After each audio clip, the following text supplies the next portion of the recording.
Ladies and gentlemen, welcome back to another video with Swaggle and in this one, we need to talk about how I actually bought comics at San Diego Comic-Con. Kinda. Not really, but I'm counting this, and I have to ultimately ask ourselves the question, are we back? Is con buying back? Well, in this video, we're going to talk about it. But, of course, before I get into it, if you guys could like, comment, subscribe, I appreciate it. Help support the channel doing those things. But let us get into this video here today. As you guys know, I went to San Diego Comic-Con this past weekend. I'm sure you guys saw a bunch of video footage and picked up interesting stories. Maybe you guys watched my vlog video that I did the other day. But in this video, I kind of wanted to just talk a little bit more about my experience at the show. Now, a little bit of a warning to you guys, there's not going to be much, con footage here. I actually filmed a ton at San Diego, and I'm going to be releasing really, really cool, interesting content that I think you guys are going to like, maybe next week and, some of the weeks following it. But for this video, I thought I would just be kind of a better setting to just kind of give you guys my thoughts on some of the things that I experienced at the show, talk about some of the books that I picked up, which I think you guys will find interesting, and I have more stories to unpack with it. And then also some of the other things that I was just given throughout the show, just like at the parties I went to and like the events that I went to, and talk about the exclusive game. And I got a whole list of things that I want to talk about. So this is kind of like a vlog version, just me in my room. But let's start with the thing that I think you guys will be most interested in, and that is the vintage comic books that I actually picked up for myself. Yes, it's been a long time since I've gone to a Comic Con and bought vintage comic books. Not because I didn't want to, but because I just find buying in the con atmosphere more difficult these days than I find it to be buying either at an LCS or online. It's a little bit easier to navigate. I'll talk about that a little bit more. But these two books I actually found not at San Diego, but the week before San Diego. And let me kind of explain that a little bit. I actually got them at this Comic Con called Comic Collector Show. Big shout out to Terry's Comics, Harley Yee Comics, and also the Comic Seller who put together this show. This is a one-day comic show that took place before San Diego Comic Con. And the reason for this is that, here in the Southern California area, they used to have this Comic Con called Torpedo Con, which used to be the show that all the dealers coming into California would do as sort of a warm-up in lead up to San Diego. That show went away. So Terry's Comics and Harley Yee and some of those guys sort of picked up the pieces and decided to sort of have this show. And pro tip, if you're somebody in the Southern California area, hell, if you're in the California area and you don't want to spend the money to go to San Diego, this is the show you want to be at because it's going to be all the same dealers with the same inventory. And it's almost like a little bit of a preview night. So at that show is where I got these books. And I got it from a dealer who was at San Diego. So ipso facto, I kind of feel like I bought these comics at San Diego Comic-Con. All right, let's talk about the books that I got right here. These are two books that I haven't had these in a long time. And I was just looking at the prices already listed. And to me, just, in a flash, I was like, that looks just so cheap, relative to what it used to be. But when I looked at it, I actually thought that, hey, this is actually a really, really good deal. But the first book I have for myself is actually, this is only the second time I've ever owned this thing. But the book I picked up is Tomb of Dracula, number 10. That, as you guys can see, was listed for $650. The guy gave me $100 off on this thing. So this copy I got for $550. And check this out, guys. I mean, it is a nice presenting version of this book. Like I was looking at the prices, and I've seen lower grades going for $500. I got this one from a dealer called Wow Comics. I thought he had some really cool stuff, and overall, what nice deal, nice book. This is one that I was looking at it, and I was like, okay, as it sits, it's probably a 6.0. It's got a little bit of a crease down here, a little bit of wear. The back needs a lot of bit of cleaning and all that sort of stuff. But hey, with some TLC, might be able to get this back up to a 7, maybe a little bit higher, but for $550, I thought that was such a good price for this thing. And you just takes you back to where especially the Bronze Age books are right now, like the horror stuff, all the people that were specking on this thing because of the Blade movie and all the talk around the Midnight Suns and all that stuff. Like the brand of this thing is just been hurt so much that it's too cheap, in my opinion, right now. I mean, too cheap. Who knows what? Maybe comic books are going to zero. Who knows? But for me, looking at the prices and seeing this thing, I thought, hey, you know what? $550, well worth it, in my opinion. Next up here, very similar. I got these two together from the same dealer. We kind of did a package deal. And he also gave me $100 off of this one right here. But a book I haven't had since I got scammed all those years ago, if you guys remember my scam video. But Werewolf by Night, number 32. Again, you get it at $600. I got it for $5. and another nice version of this book. Probably like the Tomb of Dracula one as it sits, it's probably in the 6.0 range. A little bit of a light crease down here, color breaking, and then some spine wear, as you guys can probably see right there. Some spine stuff. So I don't know. Like I would grade it a 6 as it sits, and then I think with a press and clean, the back needs work. It would probably bump up to, yeah, I think you can get it to a 7. But either way, for $500, like, I mean, that's incredible. I remember buying that copy that I got scammed from myself. That thing was like a 6.5 in the CBCS, and I think I paid like, I don't know, $1,200, something, or whatever I paid for it all the way back then. It's like, now I got this for $500. This is probably a better copy than that. But I think these two books, man, some of those Bronze Age keys, the marble keys, I just feel like these days, they're just, I mean, not cheap, but they're cheap. They're cheap relative to what they used to be. And so I was super happy to pick those ones up at that con before San Diego. But even at San Diego, in my sort of soaking it in and the osmosis of the show and talking to some of the dealers and talking to the other collectors at the show, I kind of feel like buying was back. Like truly, like there were so many people at the con, like at the dealer booths, like looking at stuff. I heard of like people buying like massive wall books. I saw people with stacks of books, digging through the boxes. For the most part, people were really excited, like both for the vintage stuff and also for, all the modern variants and all the joke stuff that we talk about, in my exclusive video leading up to San Diego. So I really do think that there was a fervor around this con and people were excited to buy once again. And I do think that that's a testament to the dealer wall book prices, which, like, they were high. They were high, but they weren't as high as I've seen in prior years, relative. Like, I kind of do feel like most dealers have finally repriced a lot of books. And now they're just high at the point in which it's like, okay, you're high because that's just what you do, versus like you're high literally and figuratively, and your price is literally 3x of what the recent sale on GPA is. So I kind of feel like dealers have sort of started to get back in line, and maybe that's opened up a lot of conversation with collectors, and maybe that's why people were so willing to buy at this show, because you're actually in a place where it's like, cool, I can actually have a conversation with you. You have $1,000 on it when really the FMV is 700, but at least we can talk. How many times have you guys had the experience where it's like, a book is say $500 and then the dealer on the wall has it at like 2,000. You're like, well, I don't even want to engage, at that point. It's like, it's not even worth having a conversation. Even if the dealer was willing to give it to you for 600 or 500 or whatever the case is, like, it just is not worth the time to even have to do that song and dance. And so I think we finally got a little bit of a reset, which was nice to see. And there was a lot of excitement at the show, including excitement at the CGC booth. Man, oh man, the CGC line was insane. I mean, people were dropping off tons and tons of books to be graded, including myself. I brought a bunch of vintage comic books to the CGC booth. And yes, I did, in fact, secure my retirement for doing so, because I got my hands on the most important book at San Diego Comic-Con, the official CGC exclusive Superman 680 Crypto and Superman cover, CGC's first official book. That is right. Look at it. It's beautiful. It's wonderful. Now, a little bit of a caveat. This is actually a copy that somebody else gave to me. What did I do with my copy? Yes, that is right. I took it over to the PSA booth. I dropped it off. I will be having an unboxing soon on this channel with me getting my CGC exclusive in a PSA case. I know, it's hilarious for the memes. In fact, what I wanted to do was take this book and drop it off at CGC, but the line was too long. I got in line, dropped off my books on Wednesday, and then I wanted to do it again, but I couldn't because the line was too long. I'll talk about the lines in a second. I am going to send this one in to CGC. So I'm going to have 2 books, same exclusive in the PSA case and the CGC, and then that's going to be where I do my case comparison review video. And I think that's going to be great content. And then I'll give away both books, so that you guys can have this exclusive. But let's talk about this. Let's talk about CGC. The line was massive. There was a point, like, I don't know if you guys were at San Diego or you sort of understand, like the way that their booth is, it's like a corner booth, and like people are coming up to like all the computers and stuff. And there was like a line that was like right there. And then like there's like other aisles and halls and stuff like that. So I just kind of got like at the end of that one line.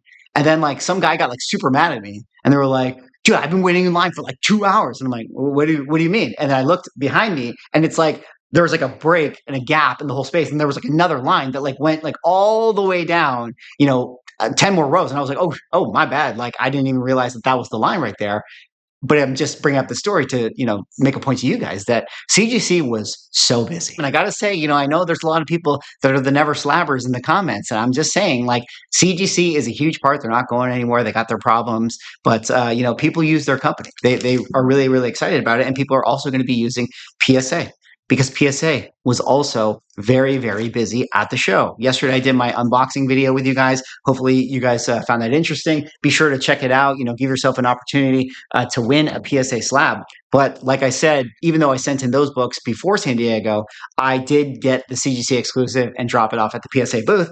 And because of that, I got a special little PSA giveaway exclusive. This is their PSA magazine with an Alex Ross cover. It also came with like a little bit of a, I don't know what you call that, postcard thing. So pretty cool, pretty cool artwork. I did think, oh, wouldn't it be funny if I took this magazine and I had it graded with CGC and I could get the San Diego Comic-Con PSA magazine exclusive in a CGC slab, and then similarly the crypto one in a PSA slab. But the problem is that the other way around is not as funny, in my opinion, because CGC already grades PSA magazines. They've been doing it for years. Like there's so many PSA magazines that are in CGC magazine holders. Like it's kind of not funny. The crypto one is the only one that like could actually be the first CGC thing in a PSA thing. So I didn't feel like dropping this one off, or I'm not going to send it in. I'm going to send in the other crypto book. But I want to show you guys that regardless, we went to a bunch of parties. Went to a PSA thing, they give you the swag bag, they give you a bunch of stuff. Probably want me to wear my PSA hats and all this stuff, just I'm not gonna put it on. You guys are gonna call me like a PSA shill. Like the one time when we were doing the stream and it was like, how much money are you guys getting paid to talk about PSA? Not enough. Less than $1. They gave me this, another PSA slab. I'll probably give this away at some point. I'm going to do more giveaways. We got to give away all this stuff. I don't want all this stuff. That's what you go to San Diego Comic-Con, they just give you stuff. You just constantly get stuff. And it's like, I don't have enough space for all this stuff. Okay. I also was a double agent. See, I went to CGC parties too. I went to CGC and PSA parties and all of the things. And they give you a bunch of stickers. I can take the 10-0. Maybe that's what I should. I should take this 10-0 sticker and put it on my low grade comic book, and then I can feel better about myself. So that's fun. And then I got this thing. Again, stuff, guys. More stuff. PSA gave me, what is this? It's like, what is it? Pengu? 2025 promo Prosperous Penguin. Vibes. What is vibes? That sounds like a Gen Z thing. Gen Z is all about vibes, man. It's all about vibes. All right, swag. We got a lot to talk about. Keep going through the books. Come on, let's go. All right, so I'll show you the vintage stuff. And then shout out to the Beyond Wednesdays crew and Big Clutch and McClay and all those guys. They had their variants that they did. 2 G.I. Joe comics right here done by Suspiria, limited to 250 each. So they were generous enough to give me copies of their books. I'm very, very honored and excited to have those. I filmed with them. We're going to have more of that type of content and the special content that I'm telling you guys is going to come. So don't worry. You're going to get con stuff. You're going to get a lot of it. I also got this one. Shout out to Blank Canvas and Vinny and that crew. Musk versus Trump, the Death of Superman homage with the Trump card right here and the Musk card, which I think are hilarious. It's got the stats on the back. It's really, really funny. They've been doing this type of thing for a while. Went to the Ignition party. Ignition, the new publisher in town. And one thing that was really interesting, shout out to Philip, is that he was telling me about all their titles. This was a sample book they did. And one of the things that they're going to do on their comic books, even their new comic books, is that they actually are going to have everything numbered. So this is not 2013 like a date. This is issue 2013, or I should say copy number 2013. So everything is going to be numbered, which I think is really fun. Like, it's not going to say that's going to be like super valuable or whatever. The community will come up with which number is the one to collect. So if it's, say, it's a comic book about, I don't know, like the devil or something like that, then obviously the mint number that is 666 or the issue number 666 is going to be the one that people want to collect. Or if it's like the book came out in 2025, maybe people want 2025 as the number on it. So I think that that's a cool idea for publishers to do that. Just a little thing to make it interesting for collectors. Bad idea party. We went to that. I had like 18 Mai Tais. And let me tell you, that was 19 too many. I also went to the Magic the Gathering event. They had a big thing. Magic the Gathering combining with Marvel, the very first card set. And I picked up this exclusive. This is obviously a facsimile of ASM #1. But if you guys really look at the fine print, what do you see? It's a 4 of 4. If you know your Magic the Gathering cards, legendary creature, Spider-Man, 4 of 4, vigilance, reach, So this is a Magic card. This is actually one of their cards that they blew up into a comic book. But they did a whole thing. They did a whole activation. They put, sort of a Spider-Man New York thing together. They have this thing right here, the Daily Bugle, but it actually opens up to be a playmat. So that's kind of fun. You get a bunch of tchotchkes. Again, tchotchkes and things. And, all this stuff ends up selling for like a lot on eBay. Like, people really want this stuff. But, we'll put this together. Maybe a little playmat. Maybe I'll sell it. Maybe I'll get rid of mine. So that was cool. So a lot of comic books, a lot of things, a lot of giveaways, and it was really, really fun. All right, let's talk more about the show. What else can we say? I had my original art panel, and I think that that's something that has to continually be unpacked and talked about more. Original art and comic collectors moving over to original art. I had many, many conversations. People telling me, coming up to me saying like, "Oh man, I've been looking more at original art. I've been, buying up these pieces." People sharing me photos of the things that they've been picking up, and a lot of comic collectors who attended the original art panel. Which, by the way, we had a good turnout. It was like, I was kind of amazed. Like, we had like 150 or 160 people at the panel. So if you did attend the panel, I really, really appreciate it. And I hope you guys found that it was a good discussion. I think I did an okay job. Like, at least people came up to me and they said that they really enjoyed the panel. It's like you go up there, you gave your best man speech. You have no idea if it was good or bad, but apparently people liked it. We had awesome art at the thing. We did a little pop-up, brought some incredible pieces. Millions of dollars of pieces that we just had on display. So hopefully people thought that was pretty cool. But anyways, let me kind of square this circle. It was really interesting hearing about people's interest in art and wanting to move over. And I do find that even for comic book collectors, they may not even be looking at the vintage art or the comic art. I find that a lot of people in the hobby are now starting to get a little bit more of an appreciation for going up to artists that are currently working and getting commissions, or getting new work that they find interesting from those people, or maybe buying like oil paintings that these artists are creating and things like that. So I think there's a lot of people in the collectible world that kind of view art as sort of like that next frontier that they find very, very interesting. And, this is myself included. I'm very much, even though I'm buying comic books and I love comic books and I will always buy comic books, I do find that, having art pieces are more interesting grail pieces that are just for me. Okay, let's talk about maybe the most interesting thing. Again, back to PSA and CGC. Obviously, that was sort of the big news. PSA is here. How are people reacting over at the CGC booth versus the PSA booth, and what do a bunch of collectors think? I do think that most comic collectors still probably, are creatures of habit. They're used to CGC. They like CGC, and it's going to take many years before PSA ever takes over CGC, if in fact they ever do take over CGC. But what I will say is that I think that there was excitement, and I think that there was, how do I say this nicely? I think that there was interest in both parties looking at each other. I think that this is doing the thing that we as collectors all said would be good. Competition is good.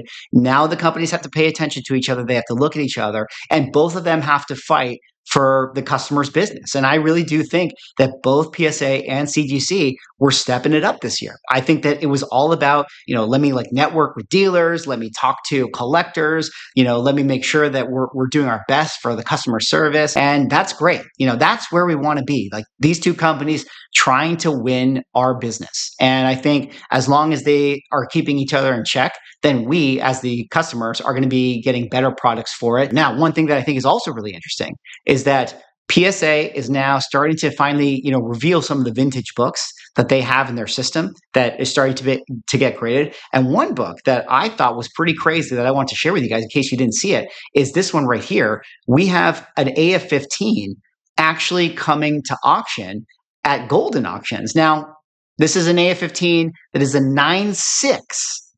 However, it is restored. But still, an AF-15 9.6 copy in a PSA slab is a pretty big deal, albeit a restored copy. I mean, I think what did the 9.6 sell for? What was it? Top of census, I think $3 million. A lot of people think that Eminem bought that copy. No, it's not going to get anywhere near that, being that it's a restored book. Now, one thing to point out, if you guys know, the PSA label has the notation on it, but it's not like purple or anything like that. It's much more like CBCS. So when I first saw it, I was like, oh God, is this like a real 9.6? But no, it's not. So it's probably going to still sell, I would guess maybe in the six-figure range. But still, like that's a pretty big book to put in a PSA slab and actually have, as something that is, in this new grading company. Like someone is actually going to have to, put that one up for auction, and we'll see what it ends up selling for. And I'll certainly report on it here. So those are going to be the things. Those types of books are going to be the ones that will really start to test, the secondary market value of PSA. And again, the most important thing for PSA's success, as far as their dominance over the grading market, if in fact they ever want to be like the number one company, is going to be what do their secondary market sales go for. That's really all that matters. I know a lot of people say they hate the label. I know a lot of people say that they don't like PSA or they don't care about, this new company, or maybe they think the cases are too heavy, or whatever the case is. At the end of the day, money talks. If their books sell for more, all the dealers will go over there. That's how it works. If their books sell for more, all the collectors will want to own the books in those cases. All right, what else should I talk about? I mean, there were so many things. There were so many stories. Did you guys see the Galactus cosplay? That was awesome. That was legitimately one of the coolest cosplays I think that we have seen. Let's talk about Fantastic Four. What's interesting? The Fantastic Four movie, which I saw, I'll probably do a review later, I feel like is, has some buzz, some excitement, but I don't think it's the same excitement. I didn't feel it on the con floor in the same way. Like the previous year, we had Deadpool and Wolverine, and I really felt that. Now, I'm not saying that, there was no excitement. There was a lot of people dressed up as Fantastic Four characters. Like I said, I mean, we had the Galactus cosplay, but I felt more excitement for Deadpool and Wolverine last year. And I feel like that's just true, right? I mean, the Deadpool Wolverine box office was over $1 billion. Like this Fantastic Four movie is not going to get to $1 billion. So there was more of a general audience excitement towards it. There were a lot of FF exclusives at the show, but I don't think that any of those popped off, like where I feel like last year, a lot of the Deadpool and Wolverine exclusives popped off, which, by the way, let's talk about exclusives for a second. Okay, I tried to go to booth 100 to get those Udon books because I thought that would be hilarious to show you guys in this video right here. But that line was crazy, man. I'm not waiting in that line. No, not for a joke, not for a meme. I'm sorry. Like, not for a book that I'm just going to list on eBay and try to get my money back. Like, but it's crazy, man. Like, I can't, like, if I get in that line, I'm doing it because I think it's funny and I have a YouTube channel and we're doing it for memes and jokes. But there's people who are seriously buying that book.